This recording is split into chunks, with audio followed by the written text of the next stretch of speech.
Somewhere right now, a 26-year-old named Jake Whitman is sitting in his car during his lunch break, thumb hovering over his phone, moving $300 into a hot stock his coworker mentioned that morning. He feels sharp. He feels like he is finally doing something with his money for once. What Jake does not know sitting in that parking lot is that he is carrying $11,000 in credit card debt at 24% interest, and every single dollar he drops into that stock account is going straight into a bucket with a hole blown clean through the bottom of it. It does not matter how good his stock picks are. It does not matter if he doubles his money by Friday. The debt is draining him faster than any investment could ever fill him back up, and he has absolutely no idea. This is the mistake that quietly wrecks more American finances than bad luck, bad jobs, or bad markets ever could. Building an investment portfolio without a sequence is like installing granite countertops in a house with a leaking roof and a foundation that is already cracked down the middle.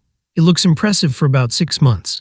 Then it collapses quietly from the inside. Today I am going to hand you the exact order, the mathematically correct order, that the wealthiest, calmest people in this country use to move every single dollar they earn. And by the end of this video, you will know precisely where Jake went wrong, and exactly where your own money might be leaking out right now without you noticing. Before we go any further, hit that subscribe button right now, because David Marshall Finance breaks down exactly how money actually works in this country. No jargon, no sales pitch, just the real mechanics behind real wealth. I'm David Marshall, and for the next few minutes I want you to think of me less like a finance guy on the internet and more like a detective walking you through evidence. Because that is really what personal finance is. It is not about being smart, it is not about being disciplined. It is about following the correct order of operations, the same way a surgeon follows a checklist before they ever pick up a scalpel. Skip a step, even one, and it does not matter how much money you make. You will bleed it out slowly, quietly, for years without ever knowing exactly where it went. So let's go back to Jake. Jake makes $78,000 a year. That is not a small salary, and yet Jake feels broke every single month and cannot understand why. Over the next few minutes, I am going to walk Jake and you through 7 exact steps in a very specific order, and I need you to pay close attention to step 3, because that is where Jake, and probably a large percentage of people watching this right now, is losing more money every single month than his stock picks could ever earn him back. We are also going to arrive at a number near the end of this video that might genuinely disturb you: $250,000. That is roughly how much a single wrong decision in the ordering of your accounts can cost you over 30 years, and I am going to show you the exact mechanism that creates that gap. But first, we have to start at the very bottom, because you cannot build any kind of financial life on top of a hole. Step 1 is what I call the liquid bedrock. Before you invest a single dollar in the stock market, before you even think about retirement accounts, you need $1,000 to $2,000 sitting in a boring, ordinary savings account, completely separate from your checking account. Not invested, not growing, just sitting there doing nothing on purpose. I know that sounds unglamorous. I know that money sitting flat while inflation nibbles at it feels like a mistake to a lot of people. But here is what almost nobody tells you. Vanguard actually studied this, and households that kept a $2,000 cash buffer scored 21% higher on financial well-being surveys than households with no buffer at all, regardless of their income level. 21% just from having a small pile of cash doing nothing. Why does something so simple move the needle that much? Because that buffer is not really about the money itself. It is a psychological safety net. It is the difference between a car repair being a minor inconvenience and a car repair forcing you to sell your investments at the worst possible moment, during a downturn, locking in a loss you never actually needed to take. This is where something psychologists call present bias quietly works against most people. Our brains are wired to overvalue comfort today and undervalue protection for a future that has not happened yet. Which is exactly why so many people skip this step entirely and go straight for the exciting part, the investing. Jake skipped it. Jake had $400 in checking and $11,000 in debt, which meant every emergency in his life was becoming a brand new credit card charge at 24% interest. That is the first hole in the bucket, and it has to be patched before anything else in this entire process. Step 2 is the only step in this entire process that is allowed to jump the line ahead of everything else. And it is the employer match on your 401k. Here is the one exception to every rule I am about to give you about paying off debt before investing. If your employer offers to match your retirement contributions, even up to 50%, that is an immediate guaranteed government-sanctioned return of 50 to 100% on your money the very first day you put it in. There is no stock, there is no crypto asset, there is no investment anywhere on earth that offers a guaranteed same-day return of 50 to 100%, not Warren Buffett. Not Wall Street's best hedge fund managers. Nobody. Which is why, even if you're drowning in high-interest debt, You still contribute just enough to your 401k to capture the full match, and only then do you turn your full attention to the debt. Anything less than that is you leaving free money sitting on the table, while simultaneously paying interest on money you already owe. This is where something called mental accounting quietly hurts people the most, because we tend to treat our 401k, our credit card, and our savings account like three completely separate little universes, when in reality they are one single financial body. Money bleeding out of one account is still money bleeding out of you, no matter which account it technically lives in. Let's do a quick check on the bucket. Hole 1, the missing emergency fund, patched. Hole 2, the missing employer match, patched. 2 holes down, 5 to go. And the next hole is the biggest one Jake has, and it is probably one of the biggest ones you have too. Step 3, the one I told you to pay very close attention to, because this is where Jake's entire financial life was quietly bleeding out. High interest debt. And I want to be specific about what counts here, because this step does not apply to a reasonable mortgage or a reasonable auto loan. This applies to anything sitting above roughly 8% interest, and credit cards are the main offender, averaging over 22% in this country right now. I call credit card debt financial cancer because, like cancer, it does not stay contained in one place. It compounds, it spreads, it grows even while you are asleep, even while you are doing everything else right in every other part of your financial life. And here is the math that should genuinely disturb you. If you're paying 22% interest on a credit card, then paying that card down is mathematically identical to earning a guaranteed tax-free 22% return on your money. Warren Buffett, arguably the greatest investor who has ever lived, has averaged somewhere around 20% a year over his entire multi-decade career. Paying off a credit card can beat Warren Buffett, guaranteed, with zero risk, zero volatility, and zero luck involved. Jake was contributing to a stock trading app while carrying that 24% card balance, which meant he was essentially borrowing money at 24% interest to go gamble for a chance at maybe 10%. That is not investing. That is running a marathon with a backpack full of rocks strapped to your chest and wondering why everyone else seems to be running so much faster than you. Now, inside this step, there are two competing methods, and I want you to understand both of them clearly. The debt avalanche method has you attack the highest interest rate debt first, regardless of the balance, which is mathematically the fastest, cheapest way to become debt-free overall. The debt snowball method has you attack the smallest balance first, regardless of interest rate, which is not the fastest option mathematically, but it gives you fast emotional wins that keep most people motivated enough to actually finish. If you are a purely logical person who does not need motivation, the avalanche saves you more money in total interest. If you know yourself and you know you need momentum and small wins to stay disciplined, the snowball keeps you in the game long enough to actually cross the finish line. Either method beats doing nothing at all. Jake chose the avalanche. He attacked his 24% card first, then rolled that payment into the next highest rate and the next. Within 14 months, that $11,000 was completely gone. And for the first time in years, Jake was not losing a quiet, invisible war against interest every single month. Once the high-interest debt is dead, most people assume the next move is to shove even more money into their 401k. It is not. Step 4 is the individual retirement account, or IRA. And here is the mathematical reason it comes before expanding your 401k contributions further. Your 401k is chosen for you by your employer, which means you are stuck with whatever menu of funds your company's plan provider decided to offer. And a lot of those menus are quietly loaded with what I call termite fees, small, barely visible management fees that seem harmless at around 1% a year, or roughly 100 basis points, but quietly hollow out your foundation over several decades, the same way real termites hollow out a house from the inside, without you ever seeing the damage happen until it is severe. An IRA, on the other hand, is opened by you and controlled entirely by you at a brokerage of your own choosing, which means you get access to a much wider menu of ultra-low-cost index funds and ETFs, some with fees under 10 basis points instead of 100. In 2025, you can contribute up to $7,000 into an IRA. Inside this step, you also have a choice to make: traditional or Roth. A traditional IRA gives you a tax deduction today, and you pay income tax when you withdraw the money in retirement.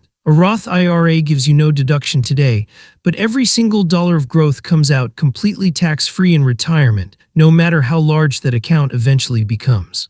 Most young earners, especially those in lower tax brackets right now, tend to lean Roth because paying a small amount of tax now, while your income and tax rate are still relatively low, is usually far cheaper than paying tax later, once your income and your account balance have both grown significantly. This decision is also your first real taste of something called tax diversification, which simply means not having every dollar of your future retirement income taxed the exact same way, so that decades from now in retirement, you have genuine flexibility on how and when you pull money out, depending on what the tax code looks like at that time. Now stay with me because the next step is the one almost nobody watching this video has ever fully used correctly, and once you understand it, you're going to wonder why nobody taught you this in school. Step 5, and if Step 3 was the step people ignore out of denial, Step 5 is the step almost nobody has even heard of, and it might genuinely be the single most powerful account in the entire American tax code. It is the Health Savings Account, or HSA, and it is only available to you if you are enrolled in a high-deductible health plan, or HDHP, through your insurance provider. Most people think of an HSA as a boring little account you use to pay for a dentist visit or a prescription. It is actually the only account in existence that gives you what I call the triple tax advantage. 3 completely separate tax benefits stacked on top of each other, something not even a Roth IRA or a traditional 401k can fully match on its own. Advantage number 1, your contributions are tax deductible, lowering your taxable income the same year you put the money in. Advantage number 2, the money grows completely tax-free while it sits invested, the same way a Roth account grows. Advantage number 3, when you eventually withdraw the money for a qualified medical expense, you pay 0 taxes on the way out. Deductible going in, tax-free while it grows, tax-free coming back out. No other account on earth stacks all 3 of those benefits at once. In 2025, you can contribute up to $4,300 if you are single, or $8,550 if you have family coverage. Here is the strategy almost nobody uses, and it is almost unfair how good it is once you understand it. When you have a medical expense, you pay for it out of pocket, using your regular checking account money, not your HSA funds. Then you simply save the receipt physically or digitally, and you let the money inside your HSA stay fully invested and compounding, completely untouched for years, sometimes even decades. Then whenever you eventually want to, next year or 20, 30 years from now, you can reimburse yourself for that old receipt, pulling the money out completely tax-free, because the IRS does not put a time limit on when you are allowed to claim that reimbursement. You are essentially building a second, secret retirement account that quietly grows in the background of your life, one that can also serve as bridge funding for healthcare costs, specifically in your 60s and 70s, which consistently ranks among the largest expenses retirees face, whether they plan for it in advance or not. Bucket check, 5 holes patched. Emergency fund, employer match, high-interest debt, IRA, and HSA. Only 2 steps remain, and this is where the sequence starts protecting money you already have, instead of just building new money. Step 6 brings us back to the 401k, but this time we are not stopping the moment we hit the match. We are pushing contributions as close to the maximum legal limit as your budget realistically allows, which in 2025 sits at $23,500.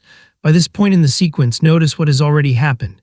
You have already patched every single hole in the bucket ahead of this one. Your emergency fund is stable and sitting untouched. Your high-interest debt is completely dead. Your IRA and your HSA, arguably the 2 most tax-efficient accounts available to any American, are already maxed out for the year. Now and only now does it make full mathematical sense to push additional money into the 401k, because every extra dollar you contribute still grows completely tax-deferred, shielding you from paying taxes on any gains every single year, the way a normal, unprotected investment account would force you to. And if you happen to be 50 years old or older, the tax code also allows something called catch-up contributions, letting you stack even more money on top of that annual limit, a kind of financial sprint lane built specifically for people trying to close the gap in their final working years before retirement. And finally, Step 7, the taxable brokerage account. This is the last stop in the entire sequence. Not because it is a bad account, but because it is the single least tax-efficient place your money can live. Every account before this one gave you some form of tax shelter. This one gives you none at all.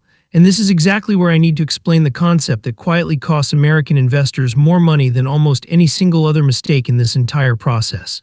It is called tax drag. Tax drag is like running a race with sand poured directly into your shoes.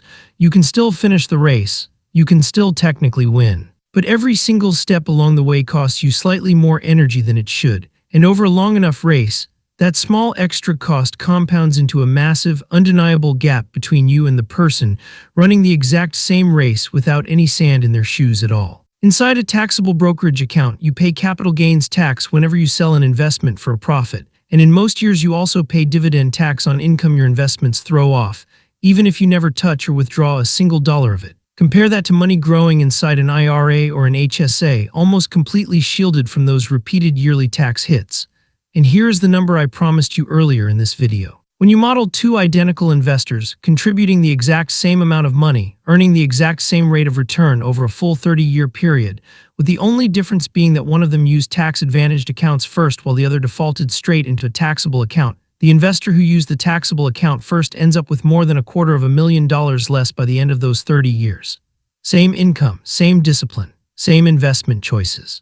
$250,000 gap, created entirely by ignoring the correct order. Now, taxable accounts are not completely without their own advantage.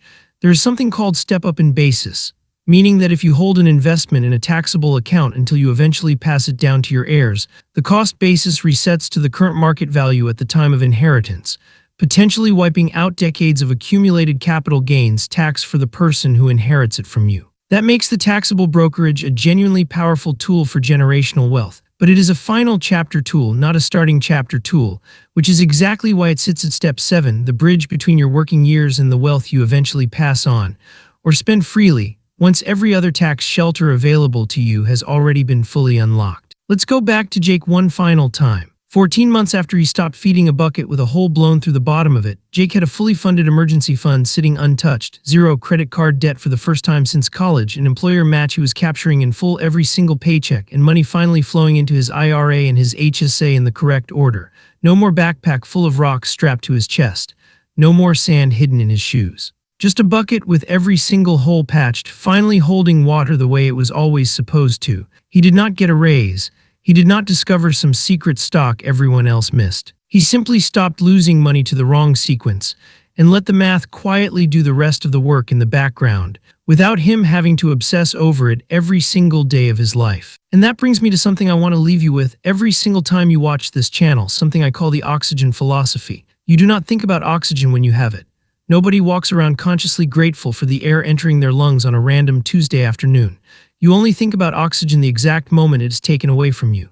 A financial foundation works exactly the same way. Nobody thinks about their emergency fund while they are grabbing coffee. Nobody feels grateful for a debt-free credit report while they are stuck in traffic. But the day a layoff email lands in your inbox, or the transmission on your car finally gives out, or a medical bill shows up that you were never expecting, that foundation becomes the only oxygen left in the room. Building your financial life in the correct order was never about greed, and it was never about getting rich quickly. It is about making absolutely sure that when life eventually knocks the wind out of you, and at some point it will, you already have oxygen waiting for you in the room. Build the order, protect the order, and you will never have to gasp for air again. If this video gave you a clearer picture of exactly where your next dollar should go, hit subscribe right now, because David Marshall Finance breaks down a system exactly like this one every single week, and I will see you in the next one.